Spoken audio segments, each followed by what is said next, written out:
What is meditation? Meditation is wherever your mind goes. Wherever your mind goes, you are meditating on that. Whatever you meditate on, you become. Now we can see this in ordinary ways. If somebody is very sorrowful and you look at them, you give them attention, then some of the sorrow is transferred to you. That is how you can see. Meditation is wherever your mind goes. Wherever your mind goes, you are meditating on that. Whatever you meditate on, you become. If that is so, then it is said that there are three types of meditation: habitual meditation, natural meditation, and conscious meditation. Habitual meditation is wherever your mind goes by habit. Now, let us ask ourselves this question. Where does my mind go most of the time by habit? So, when you ask that question, where does my mind go most of the time by habit? You'll find that it goes to worries, thoughts, problems, your health, your family who have problems. So these thoughts are mechanical. They go round and around and around in the mind. They are called circling thoughts.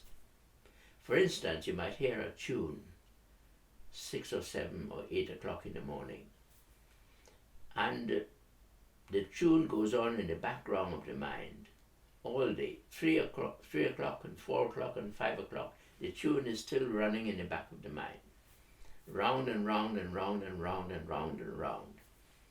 It is the same way that worries affect us, or any problem at all that we haven't solved will go on in the background around and around. Or these are called circling thoughts. Thoughts that go round and around in the mind without our permission. And they waste all our energy. So that is the first problem with habitual meditation. There are habits in the mind that consume all our energy. The second major habit of the mind is called inner conversations, speaking to yourself in your own mind. What is happening now? The energy of your being is now split into two and creates two characters. And these two characters are talking to each other in your head. So it means that you are only half as effective in your thinking, in trying to work something out, because you have two separate characters there. And there's a third character looking on at it. So this wastes an enormous amount of energy without you doing very much. So circling thoughts, inner conversations. The third one is called simple associations. You see something or you hear something, and it reminds you of something else, and that reminds you of something else, and that reminds you of something else. And before long, you're off into a dream world, dreaming all sorts of things that may never happen. And you stop seeing, and you stop hearing, and you stop being present wherever you are. And then suddenly you wake up, and you ask the question, where was I? I didn't see that, and I didn't see this. I passed this and that, and I didn't even see my friend who passed me on the street because I was away in a daydream. So circling thoughts, inner conversations, simple associations, and the fourth one is imaginings. We're imagining all the things that we're afraid of artificially in the mind.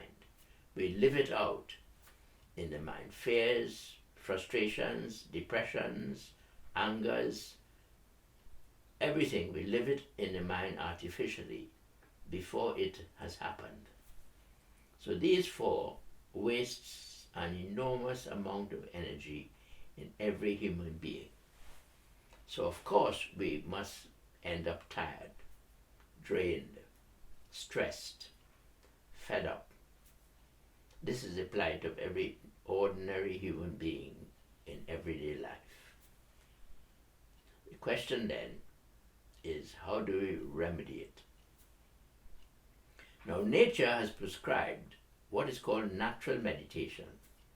So when we are overloaded with habitual meditation, we think of something to release it. So you go for a walk. You go into a church and sit down quietly. You go into the forest. You go into the garden. You go up a mountain. You go by the sea. You do some exercise. You go to your hobby.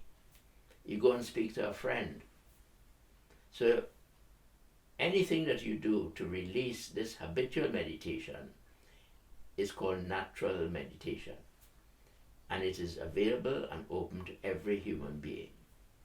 So if you live, for instance, in the countryside, you'll find that natural meditation will be a natural way of releasing yourself of stress and strain and problems.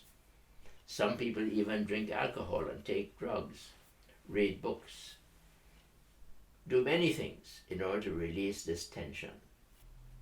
But when you live in a complicated society like we are today, you find that you have no time for natural meditation. It's only when it becomes chronic that you then look for a remedy. But most human beings just have no time. We are taken up with the mere earning of a living and dealing with all the problems of life. So the natural meditation is not being used by the majority of human beings effectively. So the wise have prescribed what is called conscious meditation.